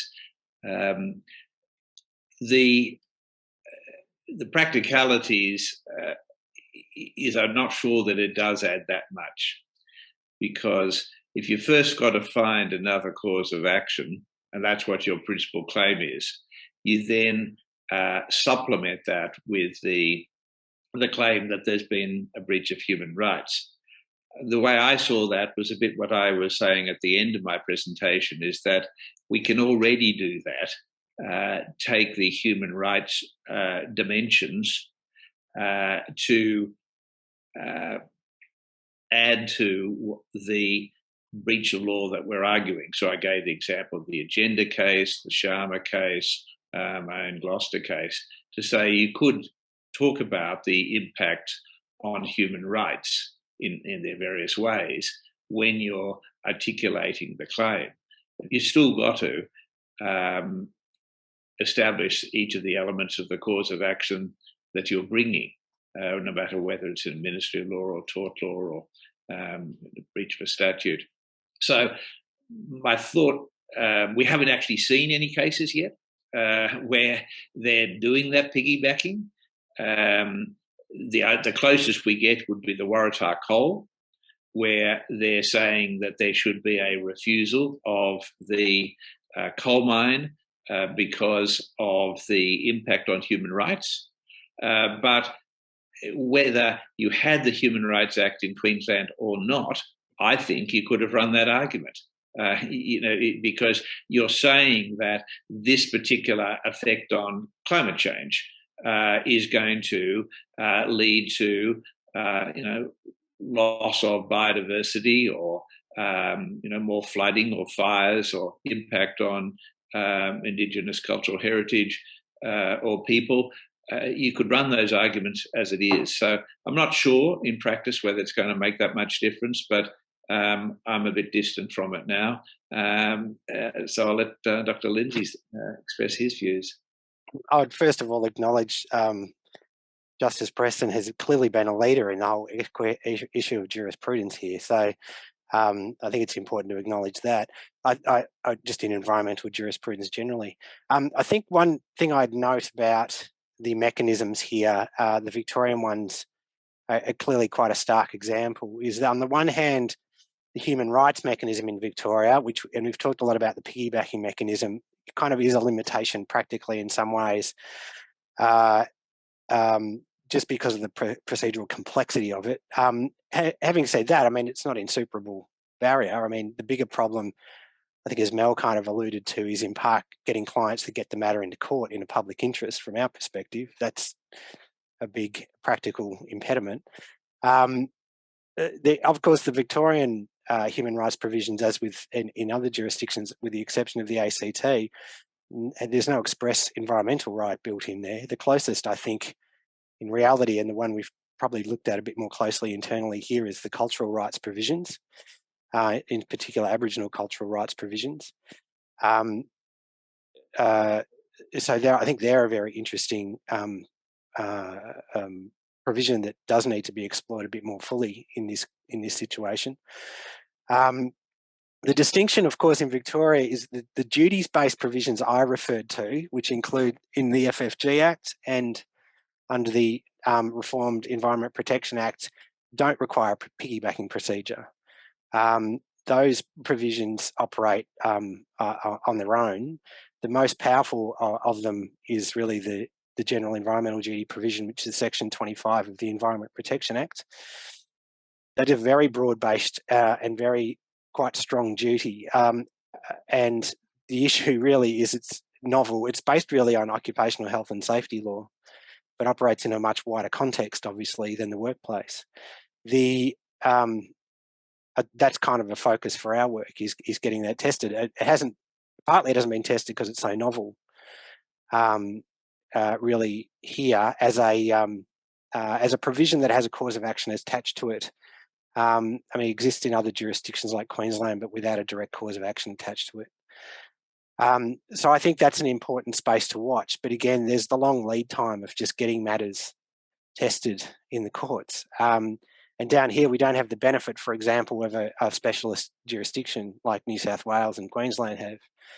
I think our real concerns, as I alluded to in my talk, is in terms of the way in which these provisions, these duties, norms-based duties, are affecting the operation of government. And indeed, under the General Environmental Duty, it's much wider application. It is intended to inform the operation of anyone who is engaged in an activity that is going to cause harm from pollution or waste. So it implies to industry sectors very widely. And part of the issue here is, of course, it's a pretty diffuse duty, and it's figuring out how it applies in practice is not straightforward, especially when a lot of pollution problems are increasingly diffuse source pollutions, cumulative in nature, and things like that. So they're kind of the things that are necessary to navigate in this space. Also, in my view, I think there's a real need to test that kind of duty in a manner that is very strategic and targeted. There's no point in doing it in a way that is not going to develop jurisprudence that is going to be useful down the track. On the other side, even though it was adopted from occupational health and safety, the institutional and practical context is quite different. There's no, as distinct from unions driving OHS duties, there aren't the same base of third parties, even though the law is designed to do this, driving the interpretation and application of that law. I mean, that's partly our job, but it's not quite the same third party force behind it as occurs in OHS, which the unions provide in that context. Anyway, so that's just some reflections on that. Joanna, I'm happy to have a separate discussion at greater length. Let's not take up all day here. Great. Well, thank you very much. We've got 2 questions in the chat, as well as Bronwyn Morgan has her hand up. So I'll quickly read out the 2 questions in the chat, which I think were directed primarily to Dr. Ian Fry, but I welcome any of the panel participants to respond to them. The first was about reactions to the Torres Strait 8 decision in relation to the compensation order, and whether this is a bit of an opening in international law around loss and damage. The second question from Gillian Moon is picking up on Melanie's discussion of Australia supporting a treaty on the right to a healthy environment, about what are the prospects of such a treaty being developed at the international level. And then I'll hand over to Bronwyn to ask her question. So I ask mine right now? Yes, please. Okay. All right. Well, thank you so much to the whole panel for really stimulating. And I think this might be a comment more than a question, but anyone's welcome to react. I really just want to surface and kind of reflect a little bit on the challenge that Anne Poelina's talk has placed to the way in which the other two, the other three masterful talks deploy, the law, the Western law, and then Anne's challenge to rethink the nature of law. I mean, it's just so, partly I just want to say how important it is, and my mind is sort of bending, trying to bridge the way in which what Anne says on one level seems absolutely common sense, and on another level, every time I try to think of an actual pathway to bridge her talk with the other talks, the challenges just seem really enormous. So I'm just going to articulate two angles on that, and I don't know if people have any thoughts on this. One is that the bridging could be done through sort of intricate, I guess, forms of piggybacking, like a different, and Bruce's comment just a moment ago about the importance of using the cultural heritage provisions would be one. And I think there's something quite profound to be said about, and also referred to the importance of developing domestic fleshing out of the international rights on participation of Indigenous peoples, and I may have got that terminology wrong. But if we collectively took a number of domestically implementable aspects relating to Indigenous ways of relating to land and implemented them really powerfully in a way that, as Anne's talk so helpfully kept coming back to, that this is a general public interest for all of us, even if those provisions are Indigenous specific. If they are implemented in a profound way, they help to reorient the practices to the land in the more holistic ways that she's calling for. So that I think is one kind of slightly more legally embodied way to bridge the two.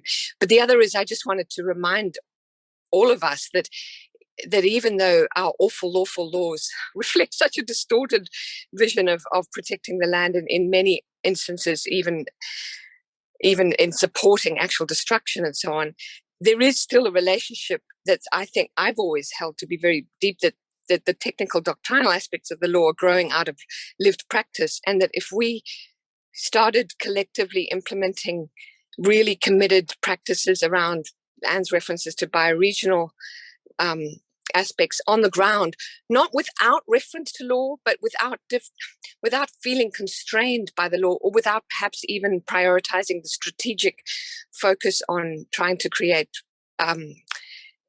positive jurisprudence, which is most of the rest of the focus of this. And it's incredibly important, but to work also just on the ground and to just say, what if we got stakeholders working around those bioregional reserve agreements in ways that weren't, that sort of basically played creatively with what was possible, unless and until someone said, you can't do that legally, and really created positive excitement around that. Then I think you get the kind of social energy that actually moves some of the changes in legislation and statute that we can't now predict, because once you get that collective social energy, then all sorts of things can happen less painfully than they might through the intricate pathways of doctrinal law.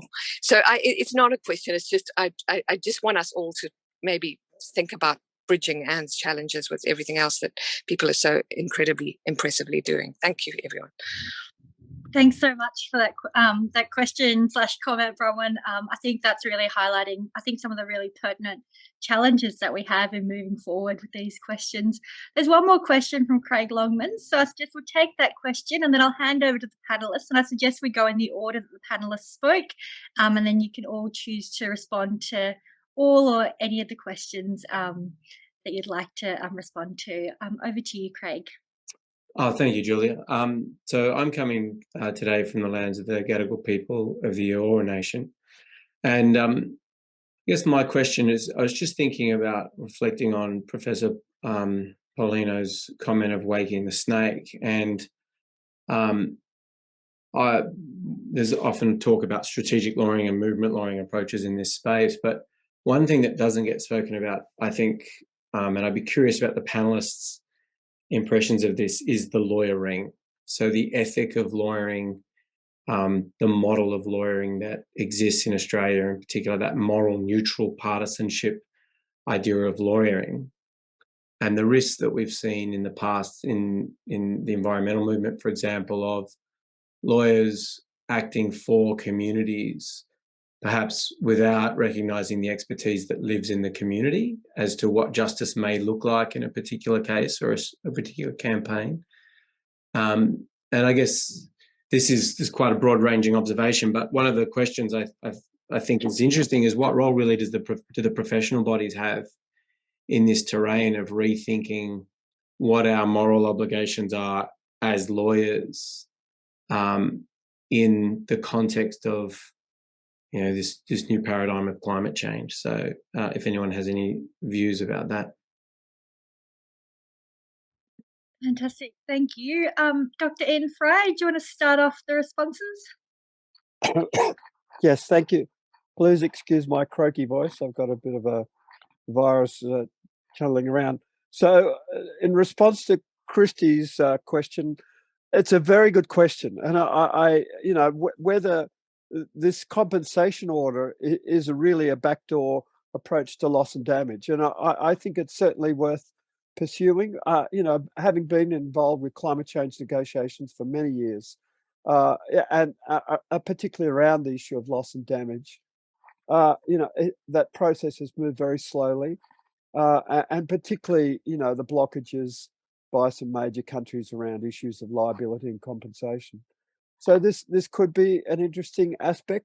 It'll be interesting to see how Australian government responds to this compensation order. Whether they feel obliged to respond to it. I've already heard the government sort of say, well, this was back in the previous government's issue, and we're not responsible for this. But nevertheless, I think there is an opportunity to use these sorts of human rights laws to advance the issue of loss and damage, and I'll certainly be sort of looking at that issue. With regards to whether it's possible to, develop an international treaty to enshrine the UN Declaration on the healthy environment, ideally that would be a wonderful thing. But I'm not sure whether the international community is at the right sort of way of thinking at the moment to start doing that. Nevertheless, there are maybe opportunities to develop some regional treaties, as Melanie sort of indicated. I mean, we already have the Noumea and the Apia conventions, which are sort of nature conservation treaties in our region, which Australia is a party to those. And it may be possible to sort of develop those treaties to incorporate these basic principles that the UN General Assembly has created. So that might be a sort of stepping stone process, and encouraging other regions to look at this and develop regional treaties as a stepping stone to an international treaty. Thank you. Thanks. Justice Preston, do you want to respond to any of the questions?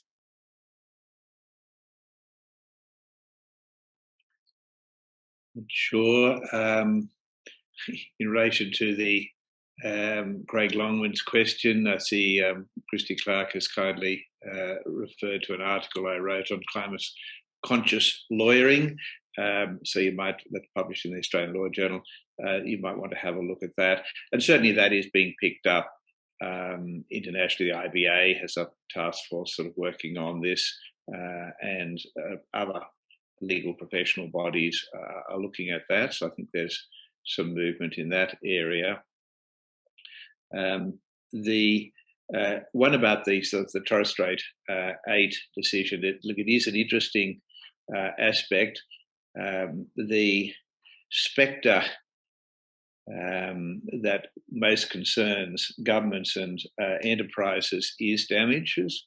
They're not as concerned by orders to do something or refrain from doing something. They are concerned about damages, and that is the sort of concern that was raised in the American case, Alton Maurice and Touche, that unlimited losses to unlimited people. Where do you draw the line?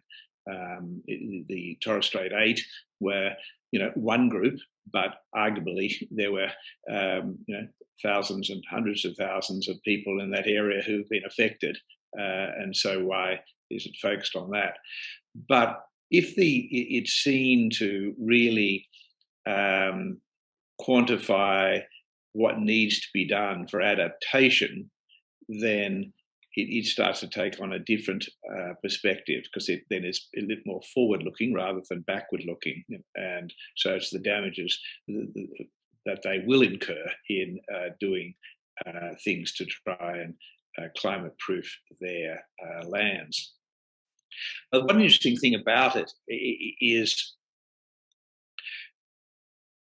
climate change, as well as many other of the triple planetary crises, are problems to the global commons, and they are what economics would refer to as externalities.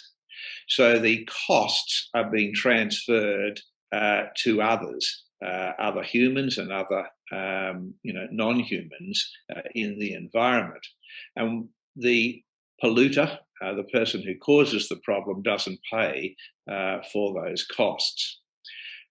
When you have a decision like the Human Rights Committee's decision saying, well, there is a cost and you need to, and we're quantifying it and you need to do it, it actually brings it home. And so in a way, it may be an educative role. It may make people realize that there is a cost to the inaction of governments in relation to climate change or any of the other planetary crises. And so in that sense, it could be useful. Whether or not the money's paid or not, it does have an educative role to say that there is a cost associated with this inaction or lack of action. Terrific. Professor Pollina, do you want to jump in? And I'm just noting that we're at the time that the session was set to conclude. So if we could, keep the responses to about 2 minutes each? Thank you. Yeah, I think it goes to the question of why do we have laws? Why aren't we able to self-regulate as decent human beings? So from my perspective, it does go back to a regional approach. How do we not be in conflict? How do we develop a model of cooperation, of unity, of informed consent decision-making, so we don't need to go to the courts? I mean, that's a very privileged position to be able to access, legal counsel and to have someone stand and defend you. So for me, it's really getting to the root cause of what does leadership and governance look like at a regional level from the local people, and bringing the people with us, given that they're the ones that put government in power. So for me, it's this question of why have a law? Why aren't we able to self-regulate our behaviour as decent, good human beings? And the plea that we must look after our commons for the greater good of the commoners and not the corporations. Thank you. Thanks so much. Bruce, do you want to jump in and respond to any of those questions? I will briefly. Thanks, Anne. I like the fact that we can raise the existential questions here. Just briefly in response to some of the points that were made, and on the issue of compensation, those compensation questions, I reckon one of the interesting contexts or frameworks in which to see this in the Australian context is the Timber Creek case, where, of course, the High Court's grappled with the question of compensation of the loss of native title in that kind of context. And so how that plays out, and potentially that is going to be widely applicable to very large numbers of people and groups, that might be an interesting kind of connection to the question of compensation in other contexts as well, at least from an Australian point of view.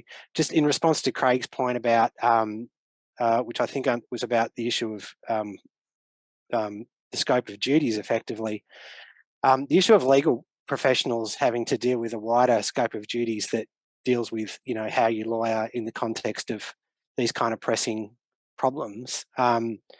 I think that's a very important and interesting question around both the drafting and the interpretation of our duties going forward as professionals. But I think there's other contexts in which the wider understanding of duties is a really interesting one too, such as corporations, directors' duties and things like that. We've got pretty strict fiduciary duties, and they are kind of being explored in that context. And indeed, it's simply the scope of what corporations can or should be doing or are compelled to do by law. A colleague on the appeal panel a number of years ago, Ben Richardson, explored this in, I think, really interesting detail in one of the appeal papers, which I'd kind of recommend. It kind of really goes to the expansion of existing duties to take account of some of the problems that we've discussed today. Thanks, Julia. Great, thanks so much. And Mel, any final concluding remarks?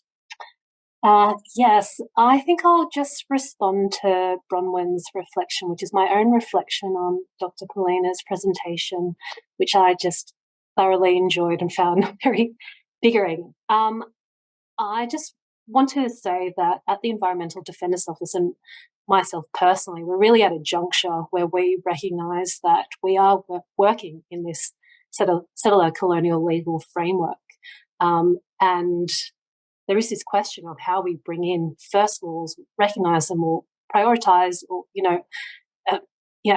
we don't have an answer at the moment, but it's a very live question, and one that's being discussed with our head of law reform and policy, as well as our First Nations program director. And so, I just wanted to say that very aware of this this issue, and it is incredibly important to us that it is something that we make a stance on and probably provide some leadership on in Australia. So thank you, Anne, and thank you, Bronwyn, for your reflection. That's all. So please join me again in thanking all of our brilliant speakers for this really enriching and wonderful opening panel, which I think has answered a lot of questions, but also posed a lot of new questions for us to keep thinking about over the course of today and going into the future. And we're going to have a quick break for lunch now, so I hope everyone can have a chance to stretch their legs, have a bite to eat, have a cup of tea or coffee, and we'll start up again with panel 2 at 1 o'clock. So please join us again at 1. But first, many thanks to this wonderful panel of speakers.